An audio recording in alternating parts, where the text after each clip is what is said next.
Un espacio donde la lucha no se silencia. Y la verdad no está a la venta. No negociable. El programa donde lo que no se oculta es el conocimiento. Y lo que no se negocia es la verdad. Sintonízanos los lunes y viernes a las 5:30 de la tarde. 100.1 FM. Betel te acompaña. Muy buenas tardes, amigos. Bienvenidos a su programa No Negociable el día de hoy. Tu programa de análisis jurídico y político sobre temas de interés nacional. Muchas gracias por sintonizarnos una vez más. El día de hoy estamos junto con Jorge de Lama. Hola Paola, bienvenidos amigos a una nueva edición de su programa No Negociable. Hoy día vamos a tratar un tema, creo que es muy importante para casi todos, en realidad para todas las personas que quieren emprender. Entonces, sigamos, Paola. Yo creo que a la gente le va a gustar mucho este tema, porque en la situación en la que estamos, creo que el emprendimiento es la salida o la solución. Así es, amigos, y estamos pidiéndoles a ustedes que por favor pasen la voz a sus amigos, a sus vecinos, a aquellos, porque este programa, este tema siempre tiene un jale importante. Nos hemos advertido de ello, así que escríbenos al 947-246-545 para poder leer tus comentarios en vivo, tus consultas y comentarlo aquí con los especialistas. Y el tema del día de hoy es el ABC tributario para emprendedores. Qué importante Así ese es. tema, porque la SUNAT... Mira, yo que estudio Derecho, no todos vamos a Derecho Tributario, por obvias razones. Entonces, a lo que nosotros como broma, no lo vayan a interpretar mal mis amigos tributaristas, a los que valoro muchísimo, decíamos que había otro lenguaje en Derecho Tributario. Entonces, si para los abogados, para los que estudiamos Derecho, tiene que interpretarse de otra manera el Derecho Tributario, me imagino que para la gente de a pie también es toda una maraña de cosas empezar a tributar, ¿verdad? Empezar a cumplir con las normas de tributación, con las normas contables, y para ello es necesario que alguien nos instruya, porque al final de cuentas, de tu forma de tributar, según lo que nos explicaron en otros programas anteriores, por eso revísenlos también, el éxito podría estar de tu negocio, podría estar influenciado mucho por la manera en cómo tú llevas tus tributos. Así es, amigos. Y sin más, tenemos ya la nota que producción tiene listo en relación a este tema. Iniciar un negocio puede ser todo un desafío, especialmente cuando se trata de cumplir con las obligaciones tributarias. Según datos de la SUNAT, en el año 2023, más del 50% de las pequeñas y medianas empresas reportaron dificultades para entender y cumplir con las normativas tributarias. Además, el 30% de los emprendedores indicó que la falta de conocimiento sobre el régimen tributario adecuado para su tipo de negocio fue una barrera significativa para su formalización. Si eres emprendedor o piensas hacerlo, es crucial conocer las bases del sistema tributario. Por ejemplo, identificar el régimen tributario más adecuado para tu negocio, registrar correctamente tu empresa en la SUNAT, obtener un RUC, emitir comprobantes de pago, llevar libros contables y cumplir con las declaraciones y pagos mensuales de impuestos. Créanme, la falta de cumplimiento de alguno de estos elementos puede desencadenar en una empresa más dentro de la data estadística. Al respecto, José Ruiz Díaz, profesor de Pacífico Business School, comenta lo siguiente. Comenzamos con un dato que es un poco, vamos a decir, espeluznante, complicado. En el Perú, alrededor de entre 60.000 y 70.000 empresas quiebran todos los años, ¿no? Cierran entre 60.000 y 70.000 empresas todos los años. Y el 90% de estas empresas son pymes, ¿no? Que tienen entre 1 y 3 años de formación, digamos. Ahora, de hecho hay un stock, también se abren nuevas empresas y en nuestro país, digamos que este stock de empresas estamos alrededor de 2.700.000, 2.800.000 todos los años. Por ello, nuevamente se los reiteramos, amigos emprendedores, es vital estar bien informados y, de ser necesario, buscar asesoría profesional para manejar sus obligaciones tributarias correctamente. Hoy, en No Negociable, te presentamos el ABC tributario para los emprendedores. Bueno, amigos, acabamos de escuchar un audio muy explicativo acerca del tema que vamos a abordar el día de hoy. Y sin más, vamos a presentar a nuestro invitado para que nos absuelva estas consultas sobre el ABC tributario para emprendedores, que como han dicho mis compañeros, este tema siempre es importante, ha tenido bastante audiencia en los anteriores programas que hemos tratado de estos temas. Así que tenemos ya en línea a nuestro invitado especial el día de hoy. Él es contador público, asesor de empresas en temas tributarios. Bienvenido entonces a nuestro invitado, Gerson Castillo. Hola Isabel, buenas tardes. Un saludo muy grande para tu programa No Negociable, para tus oyentes y también para toda Radio Betel.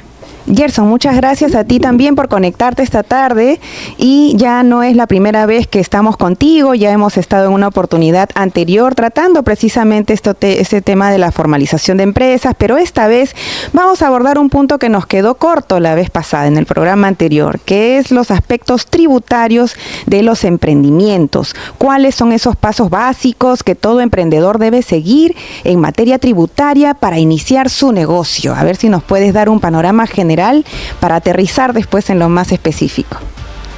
Claro. No, sí, justamente la vez pasada se había quedado corto, y en cuanto a la parte tributaria, lo más importante una vez constituido la empresa, porque también lo habíamos comentado que primero hay un proceso de constitución de la empresa, ¿no?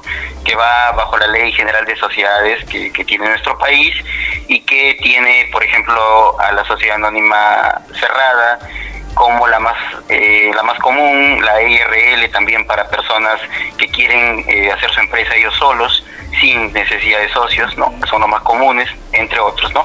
Pero después de ese proceso de constitución, o como parte final de ese proceso de constitución, está que la empresa va a tener que activar un RUC, ¿no? Activar un RUC y elegir un régimen tributario mediante el cual él va a tributar, o en otras palabras, va a pagar sus impuestos, la forma como va a pagar sus impuestos, ¿no? Eso es importante. Aperturar el RUC, que es la parte final de la constitución de la empresa, y elegir el régimen tributario, de acuerdo también a su necesidad, a su situación como empresa, ¿no? Por ejemplo, lo habíamos comentado la vez pasada que tenemos en el país 4 regímenes tributarios, que es algo amplio que no en otros países no se da, pero aquí en el Perú se ha dado, y que está en proceso de simplificarse, ¿no? Hay unos proyectos que están en el Ministerio de Economía, en el Congreso también, para simplificar esto, pero actualmente hay 4, que es el nuevo RUS, el régimen especial, el régimen MIPE tributario, y el cuarto es el régimen general de renta, ¿no? Entonces, en sí, de acuerdo a ese orden que lo he mencionado, en sí también por un lado está el hecho de el capital que tú tengas, si eres un emprendedor que tienes un poco capital, que vas a empezar poco a poco, que todavía no tienes clientes, o que tus clientes son mínimos, tus ingresos que tú proyectas. Muchos hacen sus negocios, ¿no? sus empresas con proyecciones, algunos lo hacen con más, podríamos decirlo, más financieramente, más profesionalmente, lo hacen con presupuestos.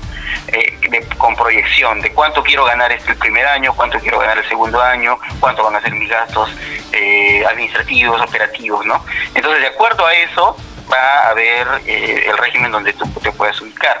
Si podemos hablar primero del nuevo RUS, va dedicado a pequeños negocios, donde tú tienes un pequeño capital, tienes un oficio, de repente tengo mi bodega, ¿no? Mi bodega, no facturo por lo menos máximo hasta 96,000 soles anuales. Me proyecto que voy a facturar. Entonces, una bodega, un bazar, ¿no?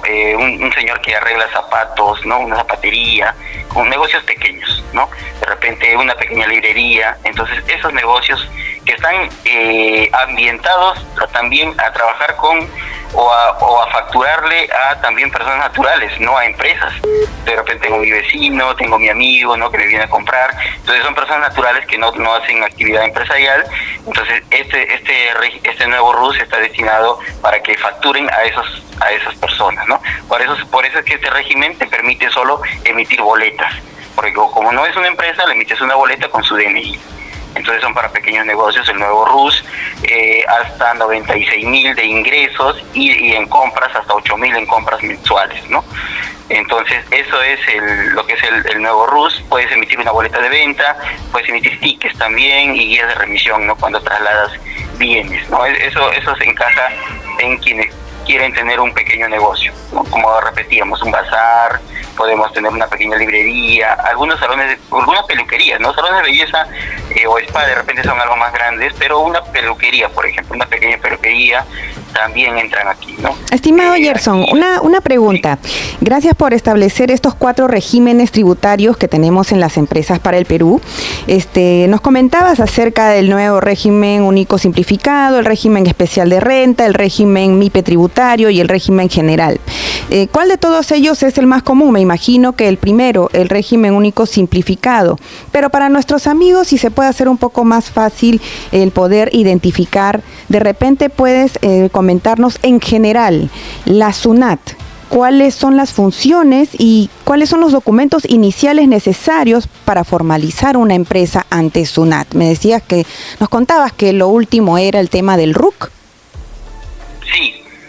Sí, una vez terminado el proceso de constitución, para yo activar mi RUC y acogerme a estos regímenes que veníamos indicando, lo que tengo que hacer es que tengo que tener mi empresa constituida, ¿no? Mi empresa constituida con el documento de constitución que te da la notaría, que es la parte final, ya te da un testimonio donde incluye la constitución, la inscripción en registros públicos. Entonces, con ese documento, supongamos que sea una SAT, ¿no? Se ha constituido una SAT con 2 socios. Entonces, con ese documento, el representante legal, porque también cuando constituyo una empresa, yo registro a uno de los socios como el representante legal, que puede ser un gerente general o puede ser un subgerente, pero tiene calidad de representante legal. Este señor se va a la SUNAT con esa constitución y activa su RUC. Lo único que te va a pedir la SUNAT es ese documento y establecer un domicilio fiscal para que tú desarrolles tus actividades. Te puede pedir un recibo de agua o de servicios, de agua, luz o servicios, y básicamente con esos 2 documentos activan el RUC. Y seguidamente de eso es donde tú vas a elegir el régimen tributario que lo estábamos mencionando, ¿no? El que más te convenga. En líneas generales, lo que te pide en la SUNAT te va a pedir te va a pedir el documento de constitución, te va a pedir un recibo de agua de servicios donde figura el domicilio fiscal y te va a preguntar también si está alquilado o si es propio, y con eso van a activar el RUC. Y seguidamente de activar el RUC te va a preguntar cuál régimen es. Esa pregunta lo hace al contribuyente, al empresario. No es que la SUNAT de alguna manera, claro, la SUNAT te puede orientar, pero finalmente tú también tienes que, de acuerdo a la situación, tener claro dónde te vas a ubicar, ¿no? Básicamente es eso. Sí, Gerson, ¿qué tal? Te habla Paola Martínez. Gerson, de acuerdo a tu experiencia, y tal vez seguro debe haber algún reporte, un informe de SUNAT o tal vez de alguna encuestadora, ¿no?, afín al tema tributario, empresarial. Quería saber cuál es, digamos, el régimen tributario al cual las empresas más optan. Sí, mira, hay 2, les había mencionado 4, pero hay 2 que son los más comunes, que es el nuevo RUS y el régimen MIPE tributario. El nuevo RUS, tener en cuenta también que, si bien es cierto, hemos hablado de la constitución de la empresa, pero también hay personas que deciden hacer su empresa como personas naturales y que no hacen una constitución, sino ellos como personas sacan su RUC, ¿no? Que este RUC es 10, ¿no? Porque debemos identificar que el RUC para empresas empieza con 20, para las empresas, sociedades, empieza con 20, persona jurídica. Pero hay otros tipos de empresas que es personas naturales, que hacen negocio, y ese RUC empieza con 10, y la empresa eres tú con tus nombres y apellidos, y todas las responsabilidades y obligaciones van sobre tu persona. Entonces, estos señores que deciden operar como persona natural y que tienen pequeños negocios, hay una gran cantidad que optan por el nuevo RUS como personas naturales. Eso es lo más común, pero lo que son las empresas, cuando ya son empresas, lo que más optan es por el régimen MIPE tributario, que es el tercero que mencioné, el régimen MIPE tributario, porque este régimen MIPE tributario es relativamente nuevo. Se creó en el 2017, porque se trató de hacer un intermedio entre el régimen general, que es para grandes empresas, y tampoco y entre el más pequeño, que es el nuevo RUS. Se trató de hacer uno intermedio, con una menor tasa de pago a cuenta mensual, con una menor tasa de impuesto a la renta, ¿no? Se trató de manejar para justamente los emprendedores que optaban por ser persona jurídica y no persona natural, ¿no? Pero no tenían tampoco mucho capital. Entonces, en 2017 se creó este régimen MIPE tributario, y para lo que son empresas como es una IRL, sí, como es una sociedad anónima cerrada, es lo más común. Gerson, entonces, de acuerdo a la experiencia, lo que nos acabas de comentar, personas naturales están usualmente en porcentaje alto en el nuevo RUS y pequeñas empresas en el MIPE tributario. MIPE tributario. Ah, ok. Entonces, eso también a tener en consideración, porque, digamos, más casuísticas en relación a la problemática de cada uno de estos regímenes seguro debe presentarse, y de acuerdo a eso, así como hay, digamos, una página legal de consultas, digamos el ABC, también me supongo que debe haber así consultas como el tema del día de hoy, el ABC tributario en relación a estos dos regímenes. Sí, claro, porque básicamente, como yo lo mencionaba, el nuevo RUS son para personas naturales que tienen pequeños negocios, y que hay miles aquí en el país, miles. Siempre tú vas a ver una bodega, vas a ver un bazar, vas a ver una librería, incluso algunas boticas también. Claro. ¿No? Entonces, y para Gerson, y en este caso, por ejemplo, del MIPE tributario y del nuevo RUS, ¿cómo se calcula, por ejemplo, el impuesto? Sí, mira, para esos negocios. Es muy importante, ella es casuística, ¿no?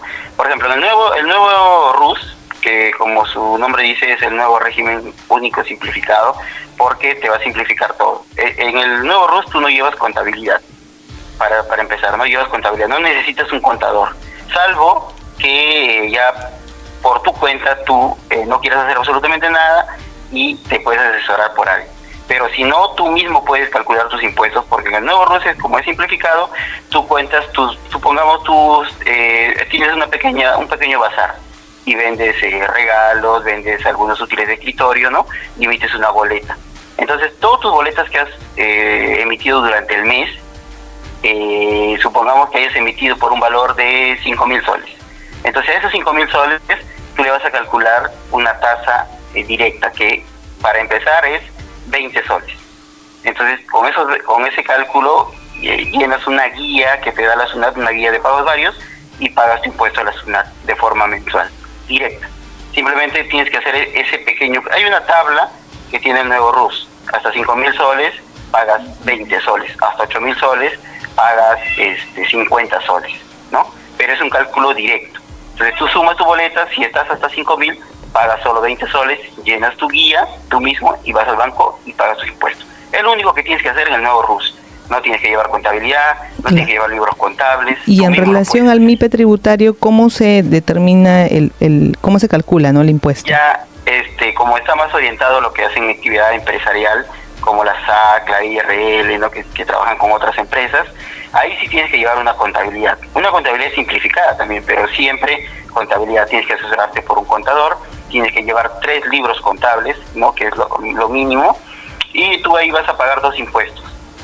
Pagas el IGB y pagas el impuesto a la renta mensual, que es un pago a cuenta.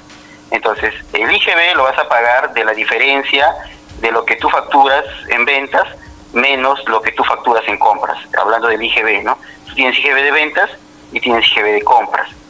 La diferencia va a ser lo que tú pagas mensualmente a la SUNAT. Y tienes que hacer una declaración virtual. No es como el caso del nuevo RUS, que llenas una guía y lo pagas directo. No, haces una declaración virtual por unos sistemas virtuales que tiene la SUNAT, que son muy simplificados también, pero tienes que hacerlo, hacer una declaración, generar tus pagos, para que en la actualidad lo puedes hacer de muchas maneras, ¿no? Hay transferencias, hay por NPS, puedes ir al banco, ¿no? Pero sí pagas 2 impuestos, lo que es el IGB y el impuesto a la renta. Repetimos que el IGB se paga de la diferencia de tu facturación que tiene un IGB, menos lo que tú compras o gastas mensualmente y que tú también pides facturas, ¿no? Esa diferencia te va a puede darte un importe a pagar, pero también puede darte un importe negativo y no pagues nada de IGB. En el caso de que hay empresas que han gastado o han comprado más de lo que han vendido en un mes, ¿no? Por ejemplo, ¿no? Eso es en cuanto al IGB. Y en cuanto al impuesto a la renta, tú vas a pagar mensualmente el 1%, nada más, de tu total de ventas del mes sin IGB. Entonces tú sumas, eso lo va a hacer el contador, seguramente tú te asesoras por un contador de tu confianza. Entonces lo que hace el contador es sumar todas tus ventas del mes sin IGB, le aplica ese 1% y entonces pagas ese 1% a la SUNAT y también pagas el IGB, esos dos impuestos. Y adicionalmente tú tienes que hacer una declaración anual a SUNAT. Gerson. Tú declaras mensual, como lo decíamos, por medios virtuales, pero adicionalmente en este régimen MIPE tienes que hacer una declaración anual, que es un balance, ¿no?, de tu empresa, de las operaciones de tu empresa durante todo el año. Tú declaras todos tus ingresos del año, todos tus gastos del año, y en base a eso sacas una utilidad y pagas también un impuesto, ¿no? Eso se llama regularización. Gerson, porque a esa renta anual que tú calculas, a esa utilidad y a ese porcentaje que es el 10%, tú le vas a restar los pagos que has hecho de enero hasta diciembre. Excelente. Gerson, ¿sabes qué? Estamos hablando del 1%, lo vas a restar. Gerson, ¿me escuchas? Vas a pagar el impuesto. Ese es lo adicional, ¿no? Si llevas contabilidad, Gerson, tienes que asesorarte por un contador, porque eso sí... Creo que nuestro invitado no nos escucha, a ver si nos puede ayudar la producción. Sí, tiene que hacerlo un profesional contable que sepa todo, la casuística, la ley, porque todos estos libros contables, estos cálculos están de por medio. Gerson, ¿nos escuchas? Ley, ¿no? Y tiene mucha casuística, hay jurisprudencia en cuanto a los gastos y todo, ¿no? Básicamente eso. Así Gerson. es. Gerson, ¿nos escuchas? Gerson. Tenemos un inconveniente, pero Gerson, ¿estás? Sí, estoy. Gerson, muchas gracias por todo lo que nos acabas de explicar. Por breve tiempo parece que no nos escuchábamos, pero es muy importante todo lo que has aclarado respecto al impuesto a la renta, al menos de los dos regímenes tributarios más importantes, que son los que tienen mayor acogida entre los emprendimientos, ¿no? Que son el tema del RUS, del nuevo RUS y del régimen MIPE tributario. Pero también quería preguntarte algo que quedó de repente en el aire en un programa anterior, y es el tema de que cómo las personas pueden definir si pueden ser personas naturales con negocio y en qué momento necesitan pasar a ser más bien a constituir una empresa. Ese es uno. Y lo otro, con respecto al impuesto general a las ventas, al IGB para los emprendedores, ¿cómo llevan a cabo su declaración? Estabas hablando, creo que es distinta la forma de declarar cuando es el RUS, que no lleva contabilidad, es diferente al MIPE tributario, eso también. Y por último, ¿cuáles son los principales beneficios tributarios a los que pueden acceder los emprendedores? ¿Cómo pueden aprovecharlos? Y sobre todo los que recién empiezan a emprender, ¿cómo pueden conocer? Porque me imagino que un emprendedor que asiste a la SUNAT debería contar con las facilidades y que se les brinde asesoría para que, como recién están iniciando, tengan algunos beneficios. Pero quizá también, como has dicho, es parte importante contar con un contador, valga la redundancia, para que puedan asesorar bien a nuestros emprendedores. Respecto a estas tres preguntas, que espero que las recuerdes bien, ¿qué nos puedes decir? Sí, en cuanto a lo primero que me mencionabas, si cuándo decido yo ser persona natural o hacer una persona jurídica con una sociedad y con socios, ¿no? Básicamente es cuando uno quiere hacer algún tipo de negocio, uno tiene que preguntarse cómo quiero hacerlo, cómo puedo hacerlo y cuál es mi situación respecto a eso, ¿no? Por ejemplo, ¿no? Si yo he juntado un capital, ¿no? Porque trabajé durante años, supongamos que yo trabajé en una fábrica durante textil, ¿no? Durante años, y ya sé mucho sobre costura, sobre productos, no telas y todo. Entonces yo quiero hacer mi negocio de venta de medias, ¿no? Confecciono y vendo medias deportivas. Entonces ya junté un capital, ya tengo herramientas. Entonces, si yo tengo esa situación, yo tendría que preguntarme, ¿lo tendría que hacer con socios o lo puedo hacer solo? Si yo lo puedo hacer solo, no tendría por qué tener socios, ¿cierto? Entonces, si yo tengo el capital, tengo el conocimiento, tengo las herramientas, entonces no tendría por qué hacerlo con socios. Puedo hacerlo, en el caso de una persona jurídica, lo puedo hacer como una EIRL, que es una empresa individual de un solo titular, un solo dueño, o si no, también puedo hacerlo como persona natural. ¿no? Como persona natural, y en la persona natural yo soy la empresa, con mis nombres, con mis apellidos, y todos los beneficios y obligaciones o responsabilidades van contra mi persona, contra mis cuentas corrientes personales, cuentas de ahorro personales, bienes personales que están a mi nombre, ¿no? Todo va en contra mía. Entonces, eso por un lado, ¿no? ¿Y cuál sería la diferencia entre una persona natural y persona jurídica? Que las obligaciones en la persona natural va contra la persona, como lo digo, pero en la persona jurídica va sobre un capital que yo declaro. Yo, como una persona jurídica, sea una EIRL o una SAC, yo declaro un capital, ¿no? Que puede ser en dinero, puede ser en muebles, ¿no? Tengo también, posteriormente voy a tener clientes, entonces todo en principio se responde con ese capital y con todo ese movimiento, ¿no? Pero en el caso de una persona natural, todo va contra mi persona. Entonces depende mucho de cuál es tu situación. Ahora, también puede ser el caso de que tú no tengas mucho capital, no tengas clientes, o de repente necesitas ayuda en cuanto al conocimiento de un oficio. Entonces ahí te convendría asociarte con alguien que te pueda dar, te pueda completar el capital que necesitas. De repente ya tiene una cartera de clientes, ya de repente tiene, ¿no? Entonces te complementas.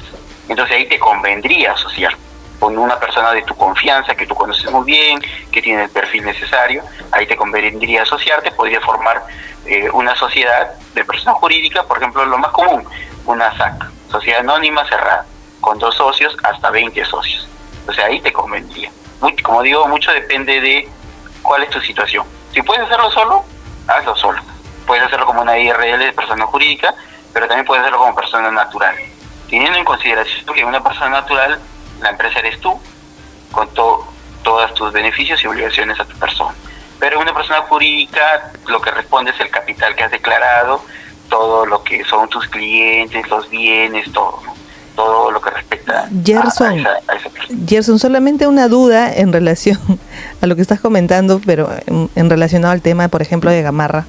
Normalmente en Gamarra tenemos digamos a estos regímenes tributarios nuevo RUS o MIPE tributario, por ejemplo. Y luego retomas, sigues respondiendo las consultas de Isabel, porque te he hecho 3 consultas. Sí. No, en Gamarra básicamente está lo que es el nuevo RUS. O sea, ellos solamente pagan 20 soles al mes. De acuerdo a los ingresos. Sí, de acuerdo a los ingresos que ellos tengan. Hay una tablita en el nuevo RUS, ¿no? Que lo podemos ver, y es de acuerdo a tus ingresos mensuales, que lo mínimo es 20 soles, pero también puedes pagar 50 soles o algo más, ¿no? Pero sí están, lo que pasa es que ahí son pequeños, muchas galerías que tienen pequeños stands, esos stands que venden ropa, ya sea por menor o por mayor, pero no tienen un ingreso muy elevado, digamos, tanto mensual como anual, pero están en el RUS, pero también tienes del régimen MIPE tributario, ¿no? Porque son ya los que son mayoristas, tienen sus fábricas, o que fabrican y venden al por menor o mayor, ya también están en el RUS, pero mucha gente sí está en el nuevo RUS, en lo que es Gamarra, ¿no? En realidad de los dos, el nuevo RUS y también del régimen MIPE. Quedaba pendiente el tema del IGB y el tema de los beneficios tributarios.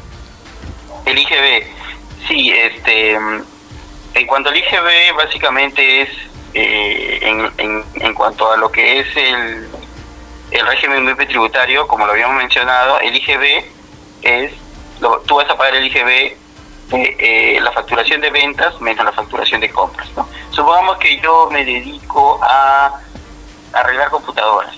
Yo arreglo computadoras para empresas. Voy a las empresas y arreglo sus computadoras, le hago mantenimiento, le pongo el virus, le actualizo el Windows, ¿no? Entonces, yo facturo por eso, le hago una factura, supongamos por un mantenimiento de 300 soles. Y ese me da un IGB de ventas. Pero para yo desarrollar esa actividad también tengo que pagar el antivirus, también tengo gastos, ¿no? Para poder dar ese servicio. Entonces yo le voy a pedir una factura de compra. Entonces, tanto la factura de venta como la factura de compra tienen un IGB. Entonces, lo que tú vas a pagar es la diferencia del IGB de las ventas menos el IGB de las compras.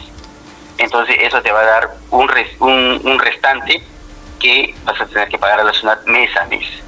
Pero puede ser el caso en que tus compras hayan sido altas por alguna inversión que estés haciendo. En ese caso, si el IGB de las compras son mayores, obviamente que no vas a pagar nada, incluso se va a generar un crédito mes a mes. Pero eso hay que controlarlo muy bien con un contador, para que pueda controlar bien ese crédito, declararlo mes a mes y puedas llevarlo todo en orden, y también en los libros, ¿no? Lo más importante en una empresa que está emprendiendo, que está empezando, es formalizar bien todos sus gastos, ¿no? Porque pues, si tú tienes un pequeño taller, hay que formalizar que todos los servicios estén a nombre de la empresa. El alquiler, el servicio de agua, si tienes líneas de teléfono, hay que formalizarlos, que todos estén a nombre de tu empresa, para que tú puedas pedir factura por eso y puedas usarlo como escudo contra lo que son tus ventas, ¿no? Porque hay como un versus, ¿no? Como digo, ventas versus compras, o IGB de ventas versus IGB de compras, ¿no? Entonces lo que recomendamos a todos los emprendedores cuando inician es formalizar bien todos los gastos que van a acarrear para funcionar o para mantener su negocio. Gerson. Servicios básicos. Sí, dime. Excelente. Vamos a dejar para este próximo bloque, nos vamos a una breve pausa y continuamos con los principales beneficios tributarios a los que podemos acceder como emprendedores. Ya regresamos, amigos.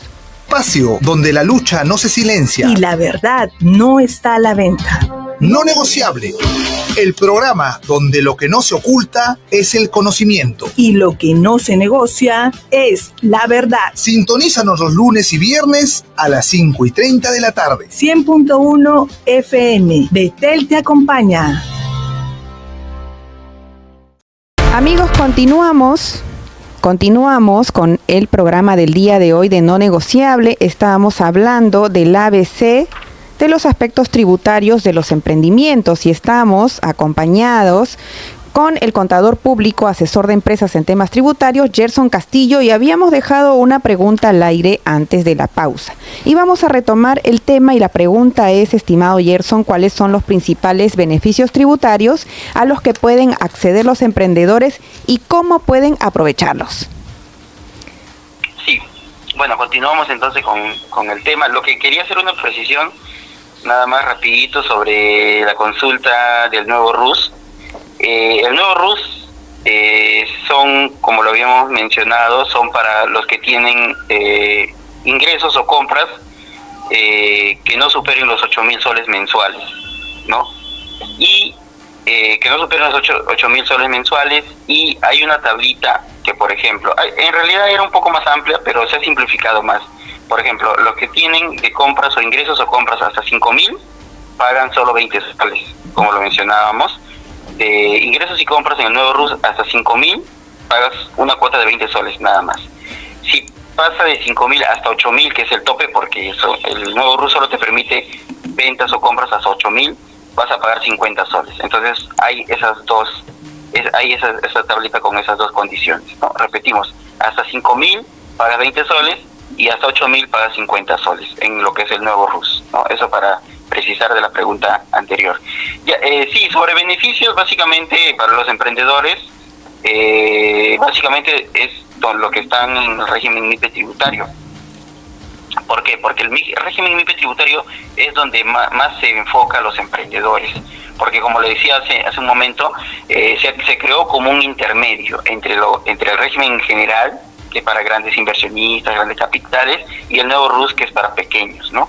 Entonces, la mayoría de emprendedores que hacen personas jurídicas se centran en el régimen MIPE tributario. ¿Y cuáles son los beneficios? Por ejemplo, cuando tú inicias una empresa, lo que ahora la SUNAT te da es un beneficio. Lo que pasa es que los impuestos se tienen que declarar mediante medios virtuales de forma mensual. Supongamos que los ingresos y compras del mes de junio lo voy a declarar el mes siguiente, que es julio, con un cronograma que establece la SUNAT. Pero ahora se ha puesto un poco flexible, porque si tú no declaras en su plazo, te ponen una multa. La SUNAT te pone una multa, que va desde una UIT hasta un descuento, ¿no? Pero que en la norma es una UIT, que actualmente es 5.150.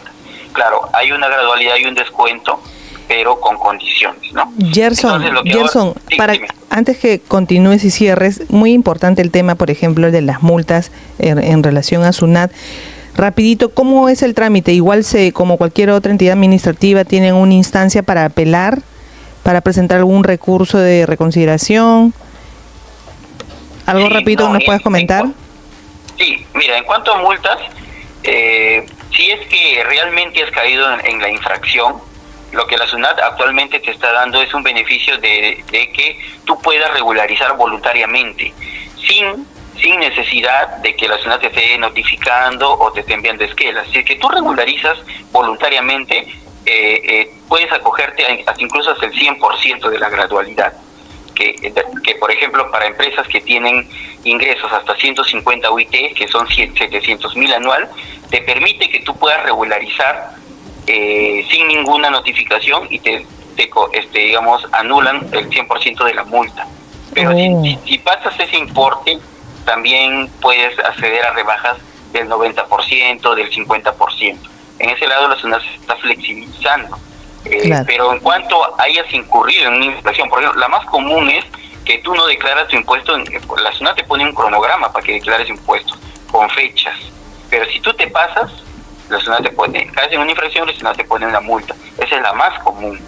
Pero, como te digo, ahorita se está flexibilizando. Pero si ya caíste por más que la SUNAT te notificó, no hiciste caso, ya está consumado todo, entonces la SUNAT hasta cierto punto te permite reclamar, pero después ya no. Lo que te permite la SUNAT es fraccionar la deuda, te puedes aplazar la deuda, pagarla en cuotas para que no lo sientas. Claro. Entonces, Gerson, en relación a esta breve respuesta, podemos dar el siguiente consejo: que regularicen, porque si no después viene la multa y eso sí va a doler. Claro, la SUNAT actualmente está flexibilizando. Muy si tú bien. has cometido una infracción, por ejemplo, la más común, que no declaras en su plazo respectivo, la SUNAT te dice, si mientras tú regularices inmediatamente, sin que yo te notifique, te llame, nada, te puedo condonar hasta el 100%. Ay, excelente. Qué importante, es un dato muy importante ese, o sea que si tú te das cuenta, te percatas que estás fallando ante la SUNAT, hazlo rápido antes de que ellos se den cuenta y más bien te caiga la multa. Entonces, antes de que ellos se den cuenta, como tú bien dices, así es. Te pueden exonerar hasta el 100%, me dices. El 100%. Genial. Después de eso, si la SUNAT ya se da cuenta, como tú bien dices, y te empieza a notificar, va a haber otros descuentos, pero van a ser menores, pues 90%, 50%, pero si ya te pasaste, no le hiciste caso en nada a la SUNAT, ahí sí la SUNAT te va a aplicar el 100% y no hay marcha atrás. Te va a aplicar con todo. Entonces, amigo emprendedor, mejor, estate en orden ante la SUNAT. Y si te percatas que estás fallando en algo, de inmediato ponte al día, porque si no, la SUNAT te puede, en ese caso sí, por mala fe, multar con todo.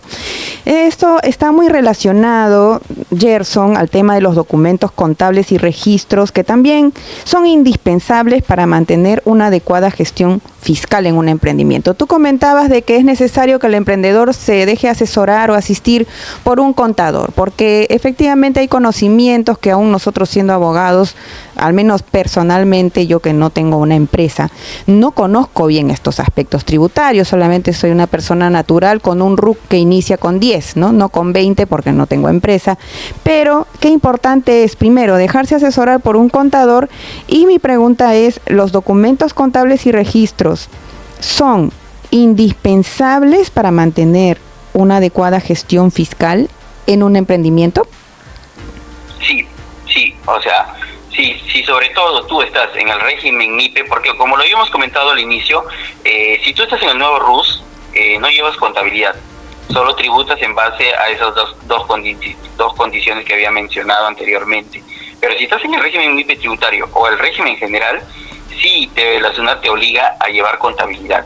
En el caso del régimen MIPE tributario va a ser una contabilidad simplificada, que vas a llevar 3 libros, vas a hacer declaraciones mensuales virtuales y una declaración anual, que es un balance de todo el año, de tus ingresos y tus gastos y todo lo que pueda haber, ¿no? Y sí, en ese caso, del régimen MIPE tributario, es necesario que lleves un control de toda tu documentación contable tributaria y que contrates a un contador que te pueda asesorar, un profesional, ¿no?, que sepa de las leyes, sepa de controlar el IGB, tus documentos de compra, las formalidades, pagar el impuesto, todo eso te lo tiene que asesorar un contador, porque a veces los emprendedores cometen el error de, no, yo mismo lo hago. porque he visto un tutorial en YouTube, porque mi amigo me dijo. Algunos, por ejemplo, tengo un amigo, ¿no?, que sabe ciertas cosas, de repente es administrador, pero no es un contador. Entonces muchos cometen esos errores, pero al no ser realmente un contador público, especializado, que trabaje cotidianamente con empresas, no va a ser el 100%. Nos decías, Gerson, excelente. Si es siempre lo que recalcamos, que no somos todistas, no somos especialistas en todo y es mejor dejarse asesorar por un especialista, un contador en este caso, que en el tema del nuevo RUS nos decías que no era necesario llevar libros contables, pero en los sucesivos regímenes sí es necesario. Y aparte también te quería preguntar sobre, aparte de este tema de llevar correctamente los libros contables, los registros, aparte de eso, aparte de que seas muy juicioso, digamos, con lo que tienes que pagar de impuestos, está el tema de que hay otras, de repente, indicaciones que podrías dar a los emprendedores para que eviten sanciones con la SUNAT.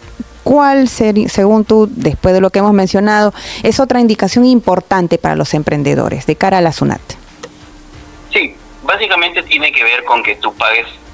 Con la SUNAT todo digamos que se reduce a lo que son cronogramas, vencimientos, plazos. Si hay que pagar un impuesto, tiene un plazo. Si hay que tener un libro, tiene un plazo. Si hay que hacer una comunicación a SUNAT, tiene un plazo.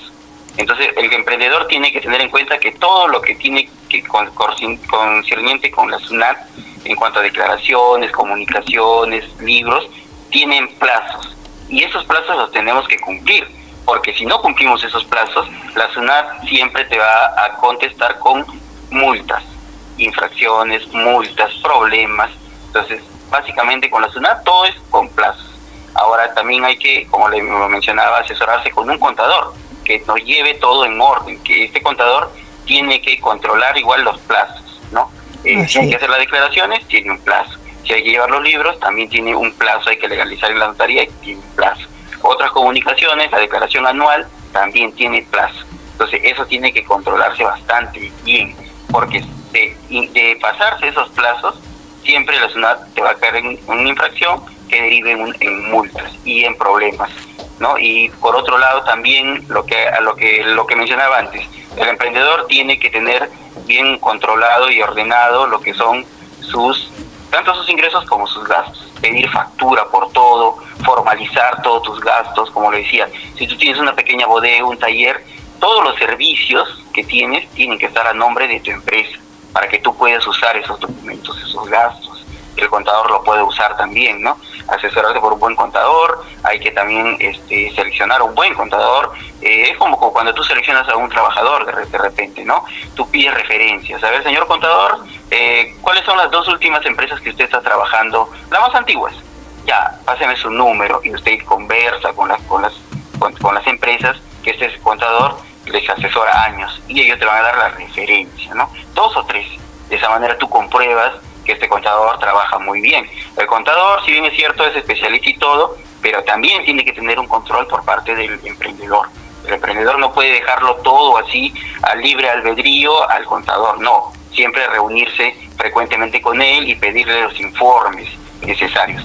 Cómo van las declaraciones, cuánto tengo que pagar ahora, cómo van los libros contables, todo está en su plazo, las fechas, ¿no? Porque como digo una vez más, con la SUNAT todo es plazos, vencimientos. Y Gerson, no sé si tú tienes una cuenta de TikTok, pero últimamente hemos visto a muchos contadores brindando explicaciones, aconsejando cuáles son, digamos, justamente el tema del día de hoy, el ABC tributario para los emprendedores. Y muchos otras personas que no sabemos si son contadores, porque hay otros que sí se presentan como contadores, pero otros simplemente están con una laptop frente, la cámara está enfocando la pantalla y les enseñan cómo ellos pueden declarar o cómo ellos pueden evadir impuestos o cómo ellos pueden, a través de la creación de otras empresas, pueden tal vez eludir, digamos, esta responsabilidad que tienen, ¿no? Entonces, en este caso ya habíamos mencionado que debemos tener cuidado y que debemos consultar con un contador, con un especialista, por ejemplo, como es tu caso. Siguiendo, digamos,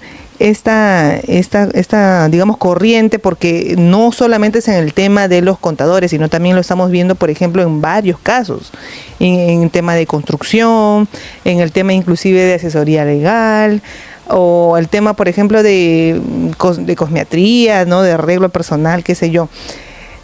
¿Cómo has visto tú, digamos, el comportamiento ahora de las personas? ¿Están recurriendo más o menos a los especialistas, en este caso a los contadores? Sí, hay de todo un poco, ¿ya? Yo diría que hay de todo un poco. Hay muchos emprendedores que inmediatamente contratan a un contador. Nosotros tenemos un estudio contable y hemos recibido últimamente, desde la pandemia, hemos recibido a emprendedores y a personas que a raíz de la pandemia, por temporada también, hay ciertos rubros, negocios que era conveniente invertir ahí, ¿no? Hemos recibido, ¿no? Pero también, obviamente, hay muchos que son informales, optan por la informalidad, algunos optan, como te digo, por simple, bueno, tengo un amigo sabe ciertas cosas, ¿no? Que me ayude nada más porque le voy a pagar poco, algo así, ¿no? Muchos optan por eso, pero terminan mal y después de eso recién tienen que llamar de repente a un contador público, a un estudio, ¿no? Porque ya se fue mal, pero recién, ¿no? Algunos optan por eso. Nosotros en nuestro estudio contable y así sea que alguien nos pueda contratar o no, a veces nos vienen a hacer solo consultas nada más. Entonces nosotros recomendamos siempre que todo emprendedor, o que sea como persona natural o persona jurídica, siempre trate de jugar, como se puede decir, limpio. Traten de jugar limpio, a pesar de muchas trabas o que la formalidad sea un poco costosa, un poco no muy simplificada. Siempre hay que optar por jugar limpio. Bueno, como tú bien dices, en TikTok hay personas que te dicen, ¿no? Lo típico que sale, cómo pagar menos impuestos. Así es. Y muchos caen hasta en una práctica muy frecuente que te puedo decir y que es muy mala, es la compra de facturas. Porque como te decía yo, el impuesto más fuerte que va a pagar un emprendedor, por ejemplo, del MIPE tributario, es el IGB mensual, que es la diferencia de las ventas menos las compras. Pero si hay personas inescrupulosas que venden compras, o sea, te venden facturas que son falsas, que no sé cómo lo harán, pero lo venden. Y muchos estos señores de TikTok o de otros recomiendan eso. Y muchos emprendedores caen en eso, por pagar menos impuestos, comprar facturas, lo cual actualmente ya está considerado un delito, ¿no? Te puede meter en un problema muy grave. Claro, entonces, porque luego, o sea, esto pasa, digamos, revisión, y te detectas un ad y luego te ponen una multa y encima te denuncian penalmente. Claro, te denuncian penalmente. Ya ha habido muchos casos aquí en Lima y en provincias donde hay el gerente de la empresa, representante legal, y el contador han ido presos, ya ha habido penas. Ya hay casuística, digamos. Dime. Ya hay casuística, o sea, ya hay casos que se han presentado, que podemos tener como referencia. ¿Y cuál es la diferencia, Gerson, una consulta entre esto que es ilegal y un contrato formal de factoring, por ejemplo? El factoring es una herramienta financiera, ¿no? Yo cuando digo la compra de factura es en sí la factura, ¿no? Supongamos que yo vendo mangueras, ¿no? Y quiero estoquearme y yo compro a otro proveedor mangueras para revenderlas. Pero este proveedor puede vender facturas. ¿A qué se refiere? A que él no me va a vender mangueras, simplemente me da el documento de la factura nada más. Y es algo que es una compra que no se ha efectuado, simplemente te hace la factura y te la entrega, y es una operación falsa, ¿no? El factoring es una herramienta financiera que te permite cobrar tus facturas rápidamente, ¿no? Si tú trabajas con un cliente que no te paga al contado, te paga de repente al crédito, de repente te pago a 30 días, a fin de mes te pago, ¿no? Entonces tú lo que haces es con ese factoring, si bien es cierto, el cliente lo va a pagar en 30 días, pero tú puedes ir al banco y el día 2, el día 3 ya lo puedes cobrar. Mediante ese factoring ya puedes cobrar ese dinero, te cobra una comisión, pero tú ya tienes el dinero en mano y no tienes que esperar los 30 días, ¿no? Ese es un tema de factoring, ¿no? Pero lo otro que sí te decía era el tema de comprar facturas que son falsas, ¿no? Que tú no has realizado la compra, sino simplemente agarra a esa persona, te hace un documento, ¿no? Que es falso, y te la entrega para que tú lo puedas usar y así pagar menos impuestos, ¿no? Y eso es una operación que, aunque no lo creas, es frecuente. Lo vemos, hasta incluso en redes hacen la publicidad, ¿no? Wow. Y eso nosotros no le recomendamos a los emprendedores, nosotros no le recomendamos eso. Hay que jugar limpio. Sabemos que hacer empresa, hacer emprendimiento en el país, la formalidad es un poco costoso, no es tan simplificado, hay algunas pequeñas trabas, está bien, pero tenemos que sortear todo eso, porque optar por lo otro, tarde o temprano vas a terminar mal. Así es. Y una consulta, ya que hablabas de plazos, porque es muy importante también guiarse por ello, ¿no? Porque si te pasas de plazo también hay algunas sanciones. Marquemos en el calendario cuáles son las principales fechas de estas obligaciones que tienen los emprendedores, que deben cumplir. Sí, por ejemplo, todas las empresas, incluida la del nuevo RUS, lo que tienen que hacer mensualmente es declarar y pagar sus impuestos. Y todas las declaraciones y pagos se hacen el mes siguiente. Si, por ejemplo, ahorita estamos empezando julio, más o menos para el día 15 de julio va a empezar lo que tengo que declarar y pagar, pero que corresponde al mes anterior, que es junio. Entonces, todo lo que yo he facturado y he comprado en junio, tengo que declararlo ahora en julio, mediante un cronograma que la SUNAT establece al inicio de año, ¿no? Es de acuerdo al último dígito de tu RUC. Tú tienes un RUC, sea persona natural, que empieza con 10, o persona jurídica, que empieza con 20, termina en un número, y de acuerdo a ese número, la SUNAT hace un cronograma. Por ejemplo, para el mes de julio, que estamos empezando, el día 16 de agosto, por lo general empieza el 15 o 16, el día 16 de agosto ya vence lo que es, el 15 de julio ya vence para lo que su RUC termina en 0. El día 16 de julio tienen que declarar lo que su RUC termina en 1. El día 17 de julio lo que terminan en 2 y 3, y así sucesivamente. Ok. Gerson, el tiempo nos ha quedado corto como para variar en este programa. Pero queremos, por favor, conocer dónde te pueden ubicar, las redes, teléfono, para que a los que quieren hacer una consulta lo hagan directamente. Sí, no, mi número directo y con WhatsApp es 99 28 33 774. Ese lo repetimos, 99 28 33 774. Ese es el número de mi estudio, ¿no? Directo. Okay. Cualquier consulta directamente conmigo. Mi nombre es Gerson Aguado Castillo y todo es directo, 100%, cualquier consulta. Ok, muy bien. Excelente, Gerson. Muchas gracias por haberte conectado, y a nuestros amigos no olviden también ubicarlo al celular que ya brindó. Juega limpio, trata de cumplir con la SUNAT, establece tu calendario, déjate asesorar por un contador, no creas que lo sabes todo, y sobre todo siempre con la ley, porque después puede ser mucho más caro. Así es. Y entonces esto fue un programa más de No negociable. Hasta la próxima. Chau, chau.